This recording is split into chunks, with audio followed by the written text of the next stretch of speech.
Saudara-saudari dalam Kristus, Fada percaya bahwa setiap kita ada orang yang kita paling sayang. Betul? Tidak semestinya istri atau suami. Kadang-kadang boleh jadi anak kita.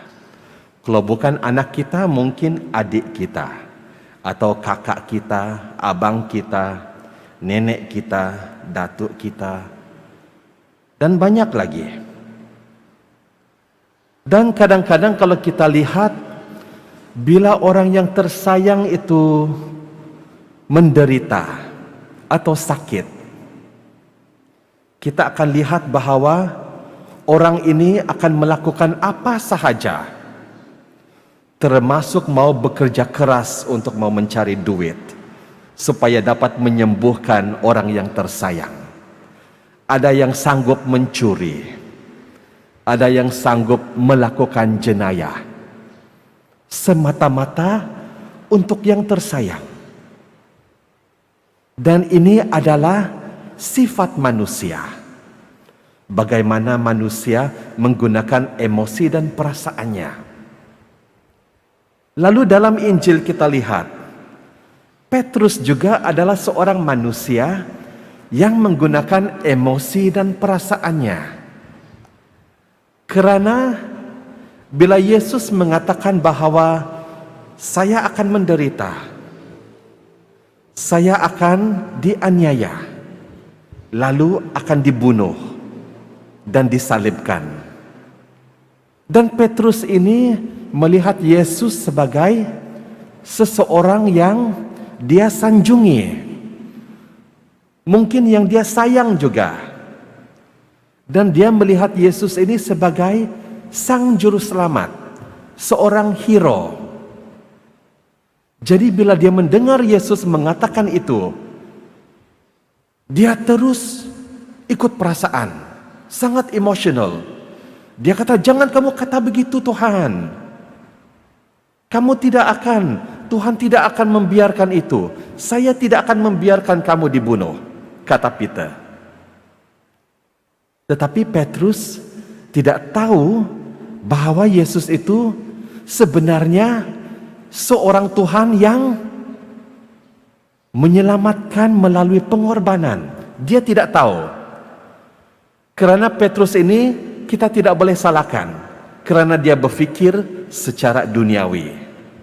Dia melihat juru selamat itu sebagai seorang hero yang tidak boleh mati. Tidak boleh mati. Seorang yang berkuasa.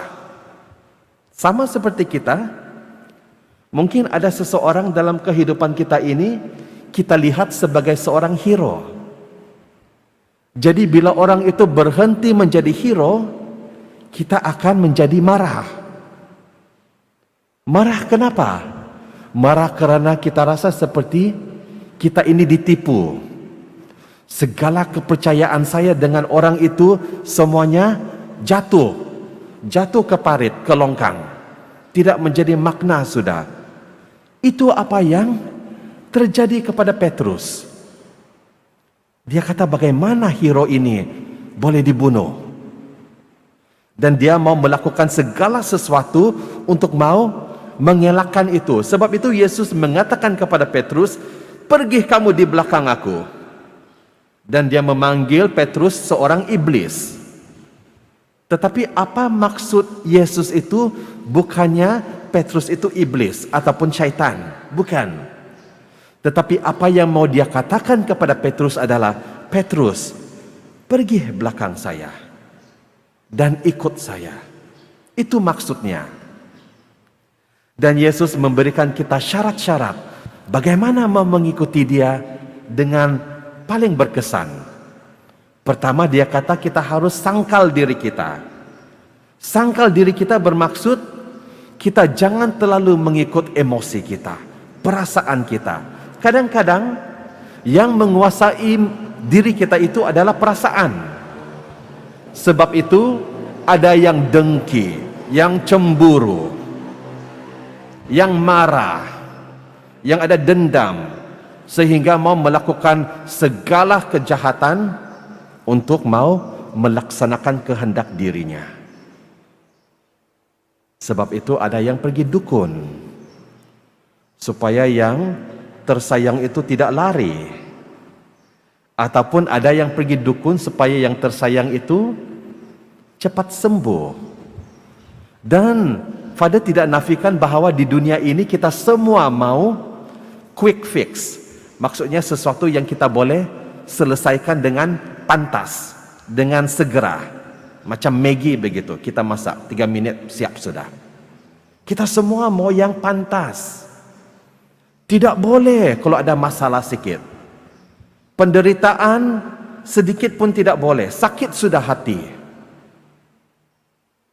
Lalu Father mau tanya, sakit hati itu keputusan siapa?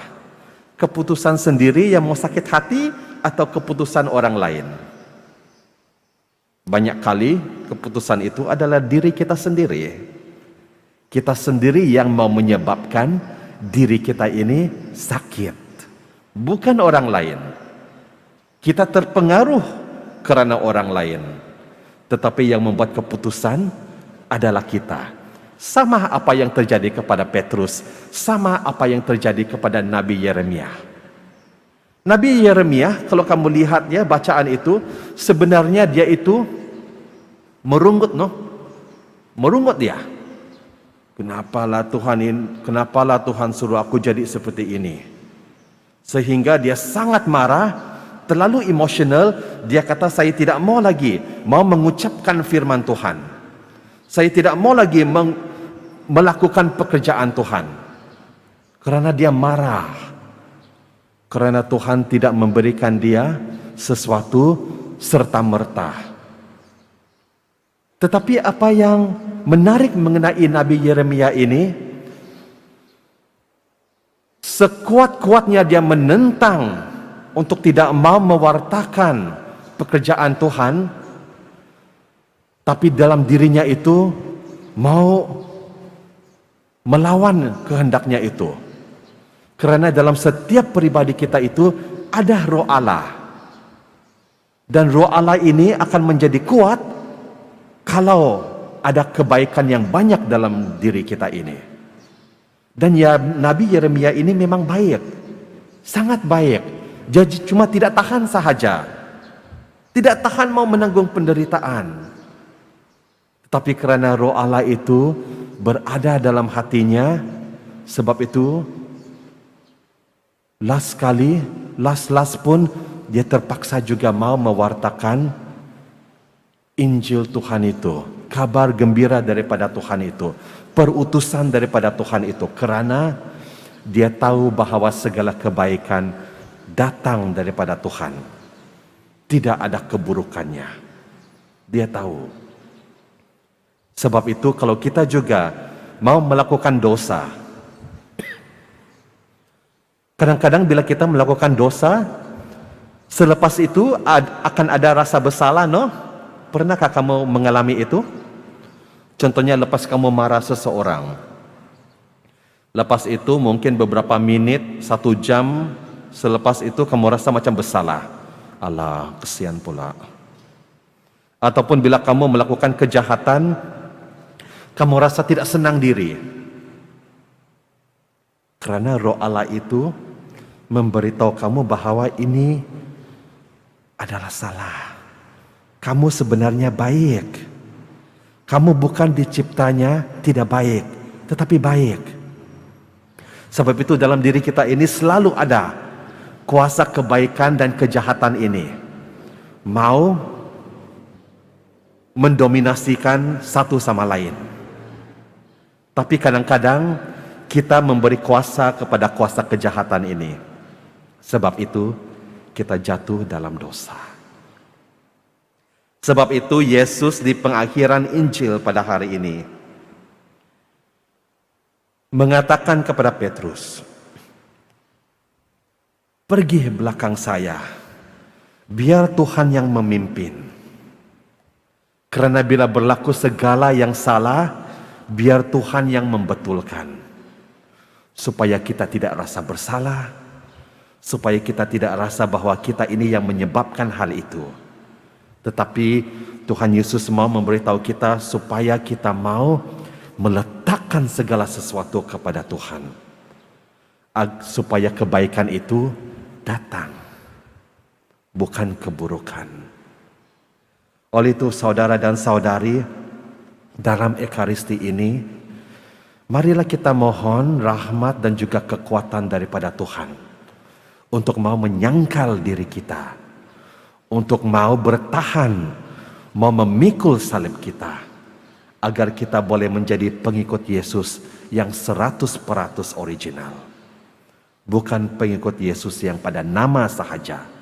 Supaya seperti kata Yesus, supaya di pengakhiran masa nanti, setiap kita ini akan diberikan ganjaran selaras dengan perbuatan kita, selaras dengan akal budi kita. Kita mohon rahmat dan kekuatan daripada Tuhan supaya kita mempunyai kelebihan itu seperti Petrus dan Nabi Yeremia. Tuhan memberkati.